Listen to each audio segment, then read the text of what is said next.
സുൽത്താൻ ബത്തേരി മേഖലയിൽ ഇപ്പോൾ മഴ ഇല്ലാത്ത ഒരവസ്ഥയാണ് ഉള്ളത്. രാത്രിയും അതുപോലെ തന്നെ പുലർച്ചെയൊക്കെ നല്ല മഴയായിരുന്നു.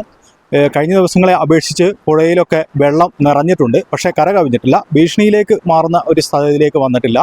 ഇപ്പോൾ ഞാൻ നിൽക്കുന്നത് മുത്തങ്ങ പുഴയിലാണ്, മന്മനമൂല ഭാഗത്താണ്. ഈ പുഴയിൽ വെള്ളം നല്ല ശക്തമായിട്ട് ഉണ്ടായിരുന്നു. ഇപ്പോൾ കുറച്ച് കുറഞ്ഞിരിക്കുകയാണ്. എങ്കിലും മുകളിൽ നിന്നുള്ള നീരൊഴുക്ക് വളരെ ശക്തമാണെന്നുള്ളതാണ് ഇവിടെയുള്ള പ്രദേശവാസികൾ പറയുന്നത്. എന്തായാലും ബത്തേരി മേഖലയിൽ മഴയ്ക്ക് ഇപ്പോൾ ശമനമുണ്ട്. ഇന്നലേക്ക് ഉച്ചയ്ക്ക് ശേഷം നല്ല ശക്തമായ മഴയുണ്ടായിരുന്നു. അതുപോലെ തന്നെ രാത്രിയും നല്ല മഴയുണ്ടായിരുന്നു. ഇടവിട്ട് മഴ പെയ്യുന്നുണ്ടായിരുന്നു. ഇപ്പോൾ അല്പനേരമായിട്ട് കുറച്ച് മണിക്കൂറുകളായിട്ട് ഇപ്പോൾ മഴയ്ക്ക് നേരിയ ശമനമുണ്ട്. എന്തായാലും ഈ മേഖലകളിലൊക്കെ ആകാശം മേഘാവൃതമാണ്. എപ്പോൾ വേണമെങ്കിലും മഴ പെയ്യാം എന്നുള്ളൊരു സാഹചര്യമാണുള്ളത്. അതുപോലെ തന്നെ നേരത്തെ നമ്മൾ സൂചിപ്പിച്ച പോലെ തന്നെ കല്ലൂർ മുത്തങ്ങ പുഴയൊക്കെ നിറഞ്ഞിട്ടുണ്ട്. പക്ഷേ കര കവിഞ്ഞ് ഭീഷണി ആവുന്ന തരത്തിലേക്ക് മാറിയിട്ടില്ല.